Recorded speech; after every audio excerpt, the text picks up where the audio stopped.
নগর জীবনের প্রতিদিনের ব্যস্ততা, কর্মজীবনের চাপ আর একই রুটিনে বন্দি মনটা যখন একটু মুক্তি খুঁজতেছিল, ঠিক তখনই একদল সহকর্মীদের নিয়ে বেরিয়ে পড়েছিলাম সাগর কন্যা খ্যাত কুয়াকাটা সমুদ্র সৈকত ভ্রমণের পথে। এই যাত্রাপথের পুরো পথটা জুড়ে ছিল সবুজে ঘেরা প্রকৃতি, গ্রামের শান্ত জীবন আর ধীরে বয়ে চলা সময়ের এক অন্যরকম অনুভূতি। আমরা যখন সমুদ্রের সামনে গিয়ে দাঁড়িয়েছিলাম, তখন মনে হয়েছিল সমুদ্রের এই বিশাল বিশাল ঢেউগুলো আমাদের মনের সকল ক্লান্তি ধুয়ে মুছে নিয়ে যাচ্ছে দূরে কোথাও। পদ্মার পাড়ে বসে ভাজা ইলিশের স্বাদ, কুয়াকাটার সমুদ্র সৈকতে বসে কোরাল মাছের বারবিকিউ আর সকালের বাহারি ব্রেকফাস্ট, প্রতিটি মুহূর্তই যেন ভ্রমণটাকে আরো জীবন্ত, আরো স্মরণীয় করে তুলেছিল। পুরো ভ্রমণ জুড়ে ছিল হাসি, গল্প, আড্ডা আর কিছু নীরব ভালো লাগা, যা ক্যামেরায় ধরা পড়লেও আসলে অনুভূতিগুলো রয়ে গেছে আমাদের সবার হৃদয়ের মণিকোঠায়। এই ভিডিওটা তাই শুধু এক টুকরো ট্যুরের গল্পই নয়, বরং অনেকগুলো সুন্দর মুহূর্ত আবার ফিরে দেখার ছোট্ট চেষ্টা। তো চলুন আমরা ঘুরে আসি কুয়াকাটা সমুদ্র সৈকত ভ্রমণের গল্প থেকে। খুবই ভালো লাগতেছে এখন, বিশেষ করে এখানে এমডি ডিএমডি সব দপ্তরের বড় বড় মাথা, হেডাওয়ালা, হতাওয়ালা, পত্তাওয়ালা সবাই আছে। তাদের সাথে থাকতে পেরে নিজেকে ধন্য মনে হচ্ছে। আপনি তো এই ট্যুরটা সম্পর্কে আসলে বেশি এক্সাইটেড ছিলেন যে আপনি খুব রিসেন্টলি আমাদের এখান থেকে বদলি হয়ে ঢাকা থেকে চিটাগাং যাচ্ছেন। তো চিটাগাং যাওয়ার আগ মুহূর্তে আপনার এই হেড অফিসের কলিগদের সাথে যে একটা স্মৃতিময় ট্যুর দিচ্ছি আমরা, সেই ট্যুর সম্পর্কে আপনার কিছুটা কথা আমরা শুনতে চাই। যা বলারটা তো আপনি মানে মোটামুটি উপস্থাপনাতেই সবকিছু বলা হয়ে গেছে, যে ঢাকাতে হয়তো এইরকম ট্যুর করার জন্য পরের বার আমাকে আরো অনেক কাঠখড় পুরো তারপরে আসতে হবে। এত সহজে বেরোয়াটা সহজ হবে না। সেই ক্ষেত্রে পুরোটাকে স্মরণীয় করে রাখার জন্য দরকার ছিল। আমি অত্যন্ত আবেগ আপ্লুত যে এখানে আমরা আসতে পারছি, ঠিক আছে। কিন্তু অফিস থেকে সরাসরি এখানে আসছি, অফিসের অনেক কাজ শেষ করে তারপর আসছি। এমডি মহোদয়কে ধন্যবাদ। আসসালামু আলাইকুম। ওয়ালাইকুম আসসালাম। আমার এই কলিগ প্লাস যে ফ্রেন্ড, এদের সবাইকে আসলে খুব আন্তরিকভাবে ধন্যবাদ এত সুন্দর একটা ট্যুর উপহার দেওয়ার জন্য। অত্যন্ত গুরুত্বপূর্ণ বিষয়ে আলোকপাত করতে যাচ্ছি, সেটা হচ্ছে যে নারী। এই নারীর জন্যই সবকিছু, নারীর জন্যই আমরা ঘর ছাড়া আজকে এত রাতে। তো সেইখানে আমরা আবার কেন নারী আনবো? এই জন্য আমরা কোনো নারী আনি নাই, আমরা সব পুরুষরা আসছি, খাবো দাবো ফুর্তি করব। যদি নারী দরকার হয় যে যার মতো ব্যবস্থা করে নিবে। অ্যাকচুয়ালি আমি মাওয়া আসলেই এই রেস্টুরেন্টে খাওয়া দাওয়া করি। এখানকার মাছটা অত্যন্ত সতেজ থাকে, আর বিশেষ করে এখানে যারা কর্মচারী আছে তারা অত্যন্ত আন্তরিকতার সাথে আমাদেরকে গ্রহণ করে বিধায় আমরা এখানে আসি। আর সবচেয়ে বড় কথা হলো যে এখানের মাছগুলো খুব টাটকা পাওয়া যায়, এবং মাওয়া আসলেই মনে হয় যেন এই রূপালী ইলিশে চলে আসি। রূপালী ইলিশ আমাদের অন্তরের আত্মার ইলিশ। Thank you. যে আমাদের মেম্বাররা অলরেডি খাওয়া শুরু করে দিয়েছে, দেখেন।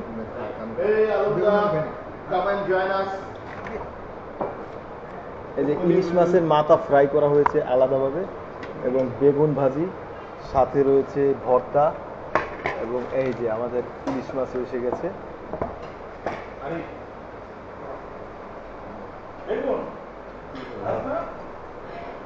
এবং এখানে আসলে চমৎকার বসার ব্যবস্থাও রয়েছে। আপনার ফ্যামিলি নিয়ে আসলে ফ্যামিলি অ্যান্ড ফ্রেন্ডস, এবং এখানে একটা ভালো সময় কাটবে।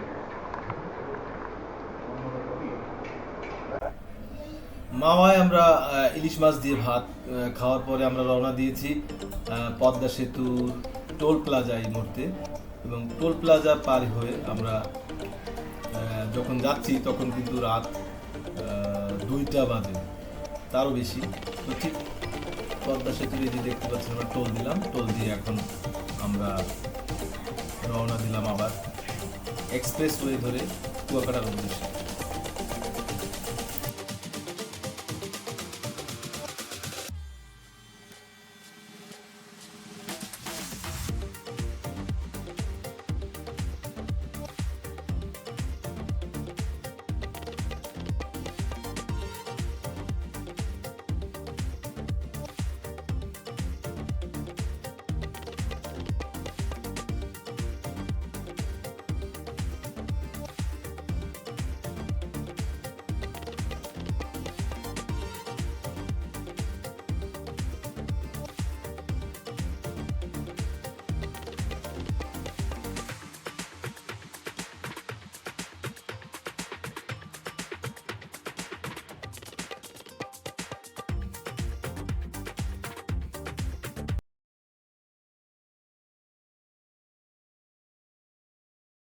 প্রাণের ভক্তির কসম দিয়া ভালোবাসি, সূর্যের আলোয় ঝলমলাইয়া আমায় পড়াইলি।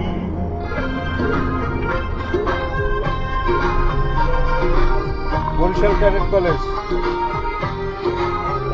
Barishal cadet college.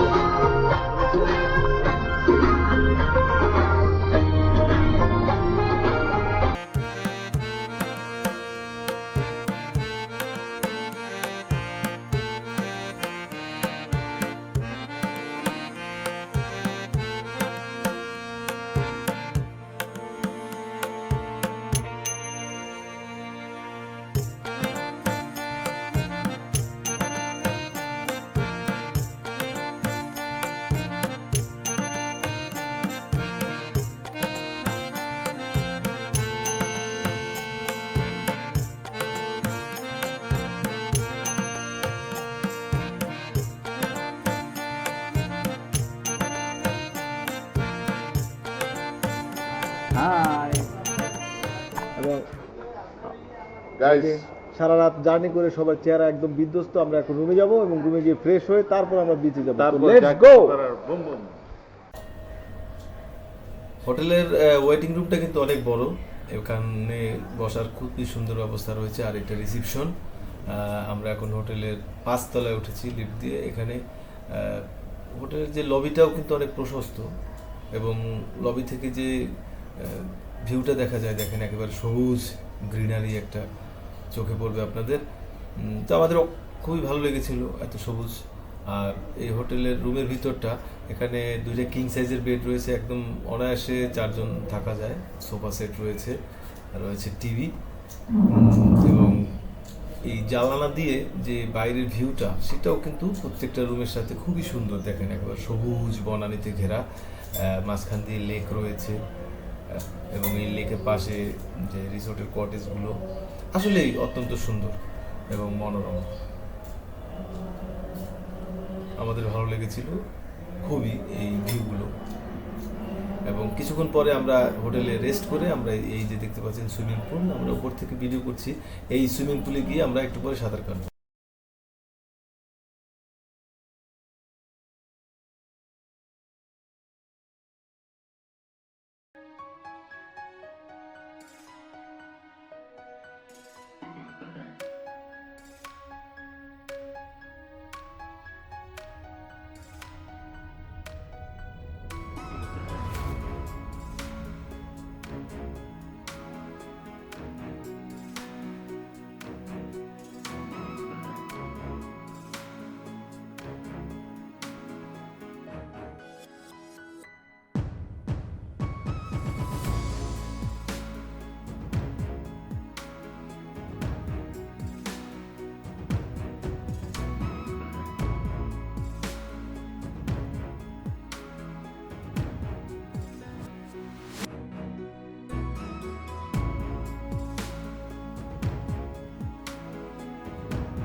রিসোর্টের মধ্যে আমরা সুইমিং পুলে লাফালাফি দাপাদাপি গোসল করে আমরা হোটেলে কিছুক্ষণ রেস্ট নিয়ে তারপরে প্রায় 4টা সাড়ে 4টার দিকে আমরা চলে এসেছি কুয়াকাটা পয়েন্ট যে বিচটা, এখানে এখন ভাটার সময় চলতেছে। তো আমরা এখানে এসেই যে লোকাল হোটেলগুলো রয়েছে রেস্টুরেন্ট, সেখানেই আমরা ভাত খেয়েছি। ফিশ ফ্রাই ছিল, কয়েক রকমের মাছ ভাজি দিয়ে আমরা ভাত খেয়েছি। এবং ভাত খাওয়ার পরে এখানে এসে দাঁড়িয়েছি। এই যে বীজটা, এটা একদম মানে শহরের পাশেই। তো এখানে এখন ভাটার সময় চলে, অনেক নিচে নেমে গেছে পানি, হয়তো এই পর্যন্ত এই যে দেখতে পাচ্ছেন যে জিও ব্যাগগুলো এই পর্যন্ত পানি এসে যায়। তো এখানটাতে আমাদের যে ট্যুর মেম্বাররা রয়েছে অনেকে দেখলাম যে আসলে এত কিছুর পরেও তাদের ক্লান্তি এখনো কাটে নাই। তো আমরা সূর্যাস্ত পর্যন্ত এই বিচে থাকবো, এদিক ওদিক হাঁটাহাঁটি করবো। তা আমি এবং সালে ভাই চিন্তা করলাম যে এরা তো অনেকেই একমত হতে পারছে না যে কে কোন দিকে যাবে, অনেকে বিচের দিকেই নামতে চাচ্ছে না। তা আমি আর সালে ভাই একটা বাইক নিয়ে চলে গেলাম লেবুবন বিচের দিকে, এবং যাওয়ার সময় যে বিচটার উপর দিয়ে আমরা মোটরসাইকেল চালিয়ে গিয়েছিলাম, সেখানে দেখেন যে এত সুন্দর যে পরন্ত সূর্যের আলোটা এই যে বালুর উপরে এসে পড়ছে এবং পানির মধ্যে পড়ছে, এই যে একটা দৃশ্য, এই দৃশ্যটা এরা মিস করেছে আমাদের অন্যান্য ট্যুর মেম্বাররা। কিন্তু আমি ভিডিও করে রেখেছি আপনাদের দেখানোর জন্য। তো আমরা সূর্যাস্ত পর্যন্ত এখানে থাকবো, তারপরে আবার ব্যাক করবো।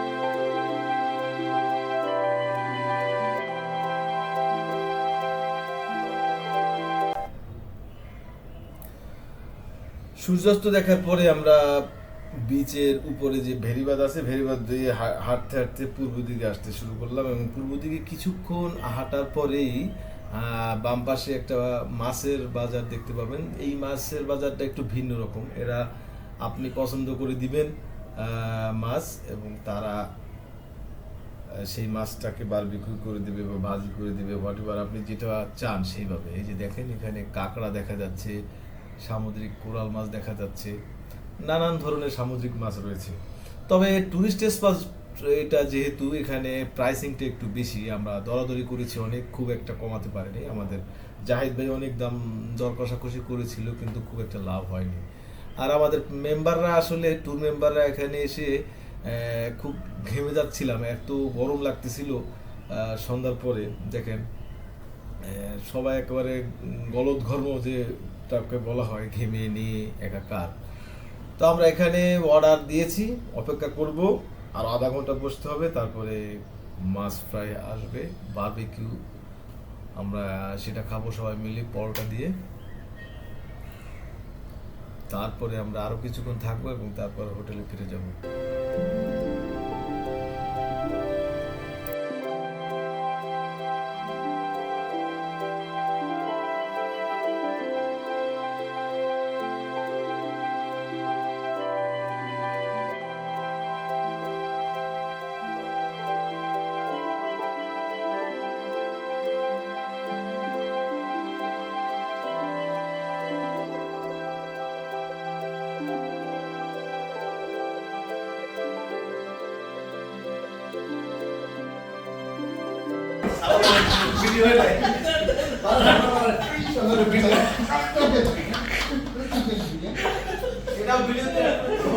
পুরা পুরা পুরা বাদ যাবে না একটি কিছু।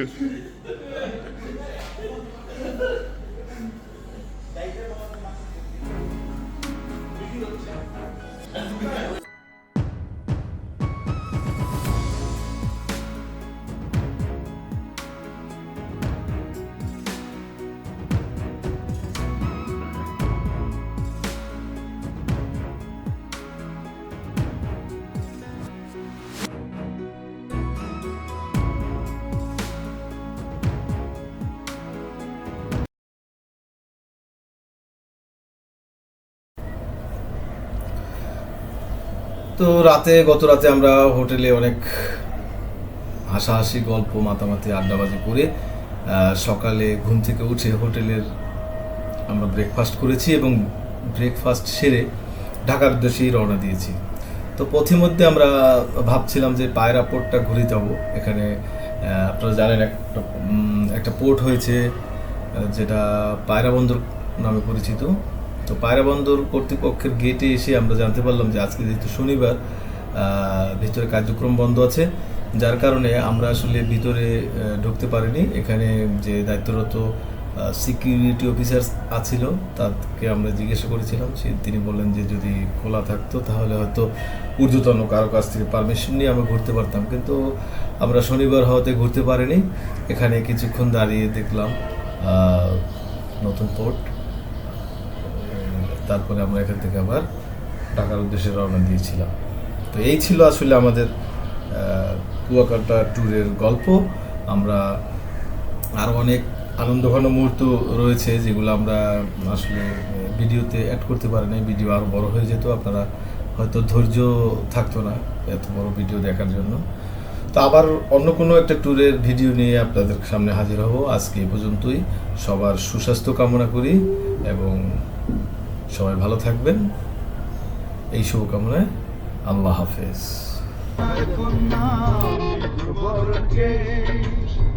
ঘাটি অঞ্চলে ছিল সেই কন্যার দেশ, দুর্যোগে তারা কি মায়া, নদীর জলে পড়লো